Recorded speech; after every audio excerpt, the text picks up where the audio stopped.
Welcome all once again. So we are going to discuss the Bode function in this video. So we have already seen that the Bode function is used in frequency domain analysis for plotting the magnitude and phase frequency plots. And the transfer function is to be represented as a sinusoidal transfer function. This is the mandatory requirement. And this is the standard form of representation. So this we have seen in our previous video.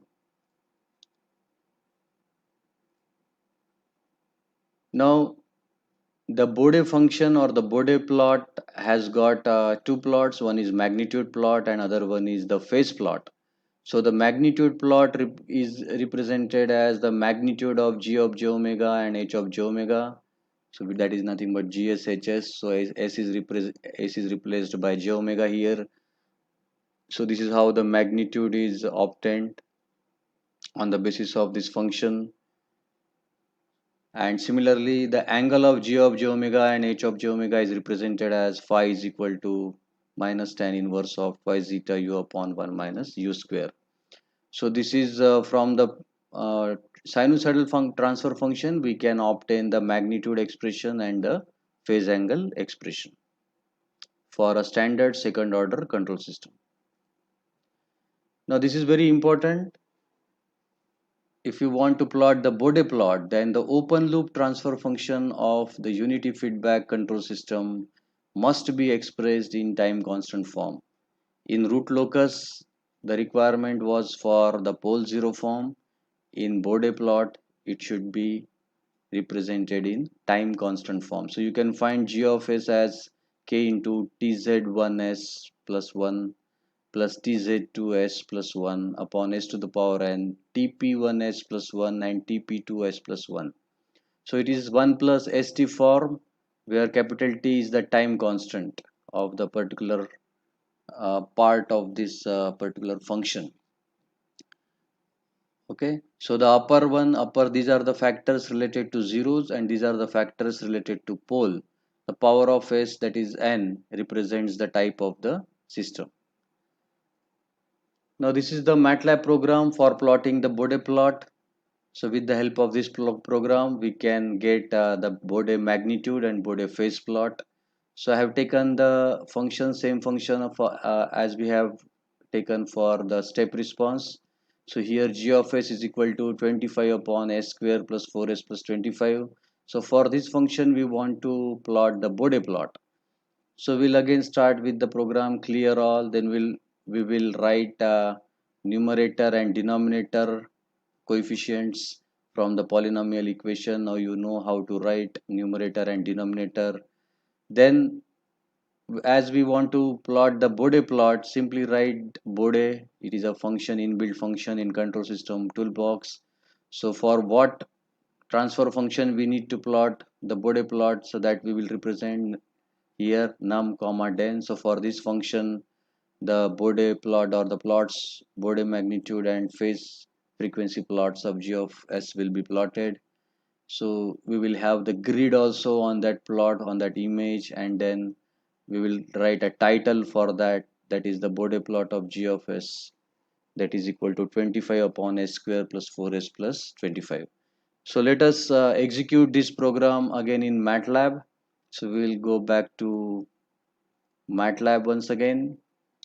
Now I have already typed this program in the MATLAB editor window or the script window, you can say, and saved it as bd1.m. So this program is already saved. So I will run this program. Just click on the run button and it will execute the program. So after execution, you will find these two plots. You can find the upper plot as the magnitude plot and the below plot below this magnitude plot is the phase plot. So this is the plot for g of s is equal to 25 upon s square plus 4s plus 25. Now again, if I want to extract the information from this Bode plot, I will make a right click on it, go to the characteristic. First I will select peak response, so you will find a bubble on it. So this indicates the peak response. If I want the information from this peak response, I will just click on that particular bubble. So you will you can get the information from it. Similarly, minimum stability margin and all stability margin.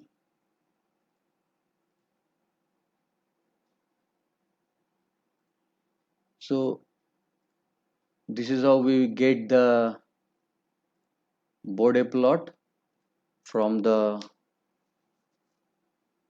MATLAB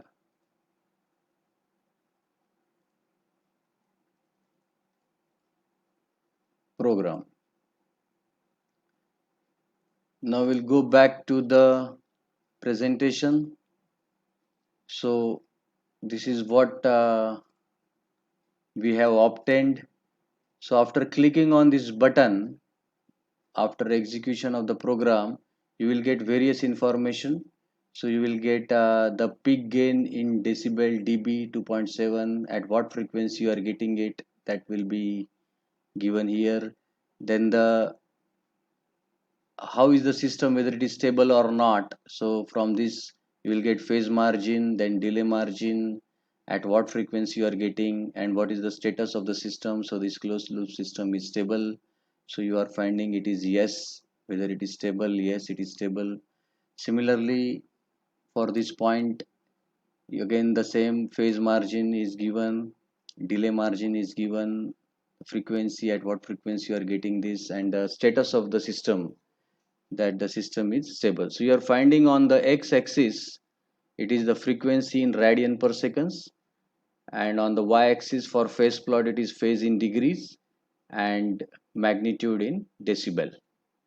So this is how we obtain the Bode plot, and on the basis of Bode plot you can decide the gain margin, phase margin, gain crossover frequency, phase crossover frequency, and the stability of the system. Now the last function is our Nyquist function. So this Nyquist plot is again in the frequency domain analysis. We use it for plotting the Nyquist frequency plots. So we will see the MATLAB program for plotting the Nyquist plot. So I have used the same function again, but the first three lines are same. What is the change in step of Bode instead just replacing the Bode by Nyquist. Otherwise, rest of the parts are same.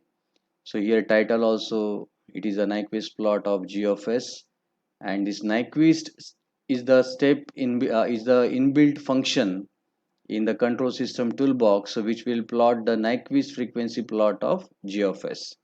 So again we'll go back to the MATLAB. So I have already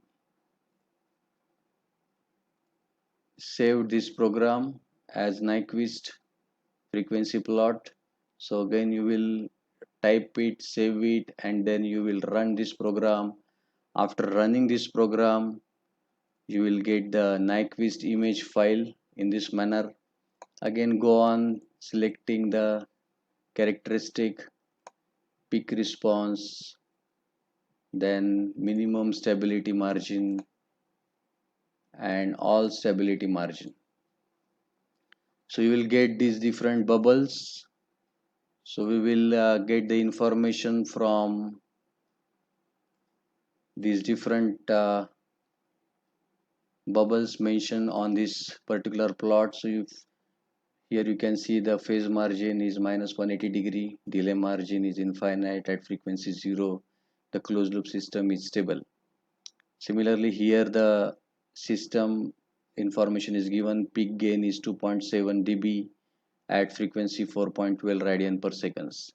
So this Nyquist function gives us the Nyquist plot. It is nothing but the polar plot, and you can see that this is in one direction, and the other one is just the mirror image of this upper plot. So this Nyquist plot gives us the information about the stability of the system. So you can see that we have used the same function for Bode and Nyquist plot. So you can see that from both the plots we have obtained the same results, that the system is stable. In the earlier case also we have got the result as the system is stable. So this is all about the Nyquist function. Now, in these three videos, what we have seen different function like step, then root locus, R locus, Bode and Nyquist. So the first two, that was step and R locus, was related to time domain analysis, and Bode and Nyquist are related to frequency domain analysis of the transfer function of any control system. Now the beauty of the MATLAB is that any complex transfer function for any complex transfer function you can plot the its step response or root locus or Bode or Nyquist plot. You can do the analysis very simple just by mentioning the numerator and denominator polynomial, and just by single statement writing Nyquist or Bode or R locus or step, you can get the various responses of any complex control system. This is the beauty of the MATLAB. Otherwise, if you go on analyzing it on paper, so it is a time consuming process. It takes a lot of time to get the or to apply the formula, to get the information, to get various time and frequency domain specifications. So it is a time consuming process on paper, and complex systems cannot be solved or analyzed on paper. So for that reason, MATLAB is used. So these are the various advantages of MATLAB. So I hope you can use this in executing various functions of the MATLAB. You can explore it to different for different systems, and you can use it for learning or any analytical or research work in your particular area of interest. So I think I have covered all the basics, introductory part of the basic function of the control system toolbox. So I hope you have got the information from it, sufficient information from it, and hopefully it will be helpful to you in your future career. Thank you, and all the very best for your future endeavors.